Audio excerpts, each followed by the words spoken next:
અહિંસા કહેવાય. તો ત્યારે એમને જતીન દાદાની કોલર પકડી અને એમ કહ્યું તો જતીન દાદાના હાથમાં જે કાંઈ પણ કસનળી કે કાંઈ હતો તો પોતાના સ્વ બચાવવા માટે એમને એમના પર પ્રહાર કર્યો. તો કે આ તમે શું કર્યું? તો કે અમે આત્મરક્ષા કરી. તો કે હું બોમ્બ બનાવવાની યુક્તિ પર તમારા માટે એટલા માટે જાણવા માંગુ છું કારણ કે મારે મારા ભારત દેશને બચાવવો છે. એટલે એવી રીતે એમને પ્રેક્ટિકલ કરીને એમને બતાવ્યું. પછી એમને બોમ્બ બનાવવાની યુક્તિ જાણી ગયા.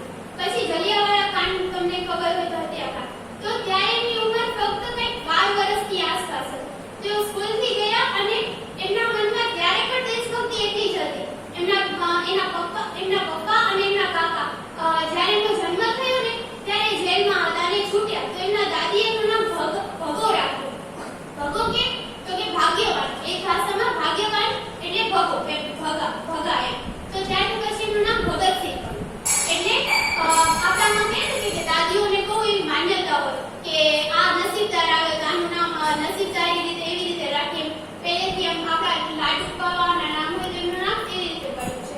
અને પછી જલિયાવાલા બાગમાં જે કાંડ થયો ત્યાં કરીને જે આપણા જે નિર્દોષ ભારતીયોનો જે લહુ હતો એ માટી એમને લીધી એક શીશીમાં ભરી અને એની એ રોજ પૂજા કરતા અને એમને ફાંસી આપવામાં આવી. એ તો આપણે બધા જાણીએ છીએ કે એમને નામ બર્ની સેડરની હત્યા કરી અને એના કારણે એમના ત્રણે સાથીદારોને ફાંસી આપવાની. પણ એમની ફાંસીની જે તારીખ હતી એ 24 એપ્રિલ હતી. પણ 24 માર્ચ હતી. પણ અંગ્રેજોએ એમના ડરના કારણે 23 માર્ચ કરી આપી. કારણ કે ત્યારે એમનો પ્રચાર એમનો જે પ્રભાવ લોકો ઉપર એટલો બધો હતો કે કદાચ એ લોકો એમને સામૂહિક રીતે ફાંસી આપે તો ત્યાં વિદ્રોહ થઈ શકે છે. એટલે અંગ્રેજ સરકારે તેમને 23 માર્ચના સાંજના સમયે ફાંસી આપી. તેમના શરીરના ટુકડા કરી અને એકદમ ગુપ્ત રીતે એનો અંતિમ સંસ્કાર કરી દીધો. એટલે આપણને કોઈને ખબર જ ન રહે.